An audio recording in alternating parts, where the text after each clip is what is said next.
This is the 5-month maceration update for lovely Cherie by Maison Alhambra. So the main accords are cherry, sweet almond, amber, nutty, and fruity. Top notes are bitter almond and rose. Middle notes are cherry and black cherry and amber. Base notes are tonka bean, toffee, and Peru balsam. So I'm gonna dive in real quick in regards to how I macerate my fragrances for anyone out there that is wondering, because I do get this question quite a lot. What I do when I first get my fragrance, after I open the box, I then press the atomizer fully down until it can't be pressed down anymore. And I do that 15 times. That's 1-5. I personally use something like this. I would make it into a quarter because it's 15. It's a lot. Sometimes when it is a fresh bottle, there are times when the liquid will not come out until the third, fourth, fifth time you press it down, and that's normal. But sometimes they do somewhat press it before they seal it and sell it and all that stuff. That is what I do. I have also experimented in regards to spraying it more frequently. Someone suggested and advised, and of course I did that to one of my fragrances. I did not see a difference in regards to speeding it up. So from what I have noticed is that I will do the soonest is every single month, and I do believe that is the easiest for me as well, because currently I have over 30 Arabian Middle Eastern fragrances, and even when I do acquire non-Arabian, like luxury, designer, niche, I will spray them. The most would be 15, but usually I'll do like 5 for those. It just depends, and when I get them.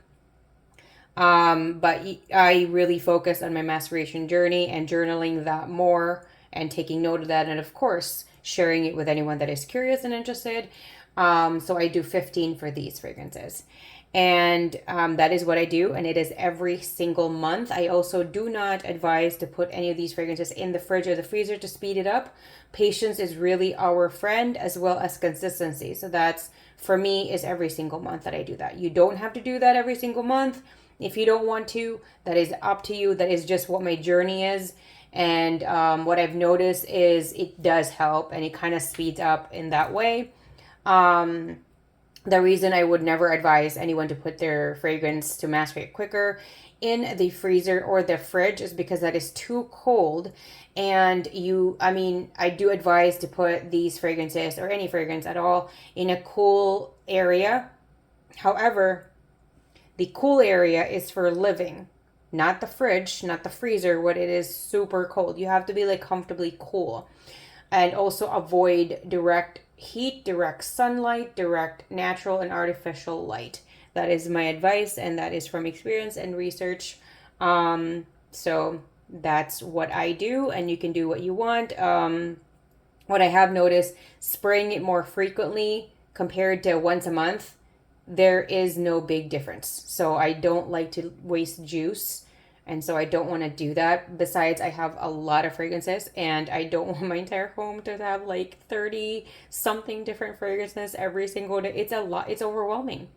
So that's my personal opinion and experience. You do what you want to do with that. And if there's anything else, please let me know in the comment section. So let's go at it. It is sweet, bitter almonds. There's some sweetness to it. And I would say like over 90% of it is I can smell the bitter almonds in there. It's nutty, it's almondy, it's distinctive almond scent to it, and there's a sweetness to it. But I wasn't really sure what the sweetness was from. However, when you do have almonds in front of you, like fresh almonds in front of you, it does smell. It does smell. It has like that the nutty sweetness to it.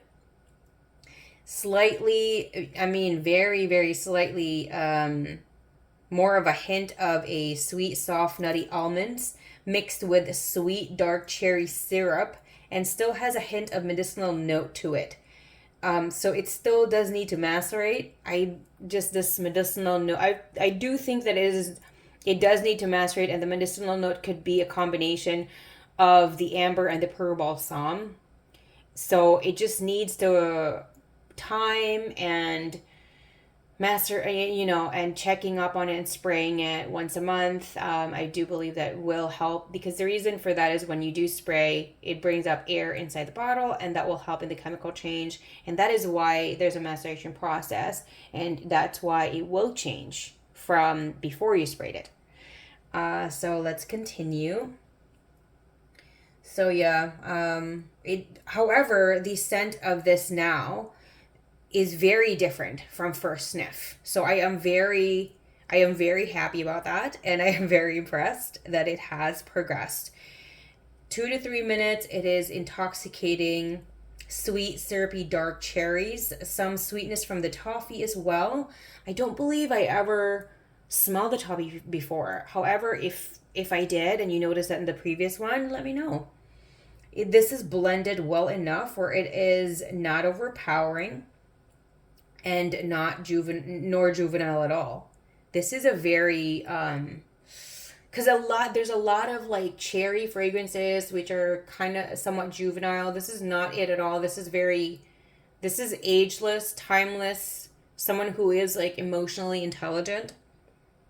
Smells very sophisticated, classy, elegant, expensive.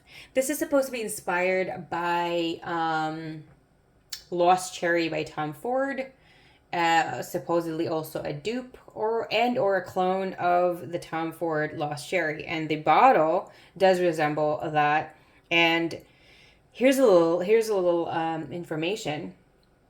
Because they did this so much and so many times and very successfully in regards to Tom Ford fragrances, they were sued for that. So there's a lot of fragrances that are inspired by Tom Ford and even other niche or designer luxury fragrances that was one-on-one, not just the scent of it, but also the bottle. So because of that, there's a lot of rebottling. I don't know how to repackaging, I think. So repackaging and even renaming to not be too close to it. And the juice is still the same. So I've never smelled Lost Cherry by Tom Ford. I have smelled other fragrances from Tom Ford. I have Vanilla Sex. And my Vanilla Sex needs to macerate. It doesn't last very long. And initially in my first sniff on that one, it smells kind of plasticky. So I have it for a few months now, so it is better. It has definitely gotten better. However, for now, I do prefer my Vanille Planifolia by Galant versus my Vanilla Sex by Tom Ford. That is my personal opinion. However, you never really know what's going to happen in a month or two or whatever. Because I wore Vanilla Sex the other day and it was delicious. It just didn't last. So yeah, this is something I believe when I test this and it has gotten rid of that medicinal note, like it's zero. That if I tested this consistently for maybe 2, 3, 4 months and the medicinal is completely gone, not even a 0.00001% pops up ever, I'm definitely going to wear this. This is so like beautifully heaty and alluring and sexy and seductive. I just imagine a very sexy person wearing this. If it is a man, it's a very put together man wearing a suit, crisp clothing. Everything is just perfectly done. The belt matches the shoes. They know how to dress. They're very put together. They're sophisticated. Same for the woman. The woman, I always see someone in like high heels. I don't know why, but that's even like maybe less than 5% of that. But I just imagine someone just very confident, seductive, and sexy energy for both men and women. This is very non-binary. Everything is always non-binary. Everything is always unisex. However, sometimes they are more marketed for specific genders. So it's just up to you and what you want to do. I personally, when I smell fragrances that is marketed for women, unisex, and it is worn by a man, it is very, it's very magnetic in my opinion. So yeah, there's just something about it. I'm just stirring my cup. I have my cacao there. So anyway, yeah, this is really, really great. And I'm very excited to see when I test this out in a month and see how that works out. Just, yeah, I'm trying to remember my first impression. I kind of remember like disgusted by it a little bit the first time I smelled it because of like the cough syrupy kind of smell. It was like a half second gag. Like, oh my god, because it was so potent. But now there's a little bit of it, but like that really dissipated in a few minutes, and for the rest of the day. And this lasted a little bit 2 weeks, like maybe 15, 16 days, something like that, on a clean cloth. And for the rest of that, it's just wow. Very impressed. Very, very impressed. So if you're curious or you have this, let me know how yours smell. Let me know anything. If you want to talk about this one or you want to talk about other Arabian fragrances or other fragrances in general, do let me know. I can talk about that. And I love discovering new scents if I've never smelled that. And every scent can also smell differently for everyone because we're all beautifully unique in our own. So yeah, don't hesitate to do that. If you do not hear from me within 24 hours, I never got your message. And sometimes if you just never get anything from me, just keep adding a comment. And I don't know what it is with the system that the more you add there, sometimes I'll get the second one, the third one, sometimes the fifth one, and that's when I will get alerted. And of course, I will respond to all of them. Don't worry about that. If there's anything else, let me know in the comment section. Thank you all for the subscribe, the likes, the comments, the beautiful, beautiful words. I love you all. I am so happy. I am so grateful. I am so, so, so, so lucky and thankful that the community that I have on YouTube is the best. It is the best. You guys are the best. You guys are such beautiful, wonderful people, and you have incredible hearts. So thank you, thank you, thank you, thank you. You have no idea how much it means to me when you guys are very supportive and very, very vocal. I love that. So keep coming. And let's stay smelling great, happy, safe, healthy. I love you. Have a great day.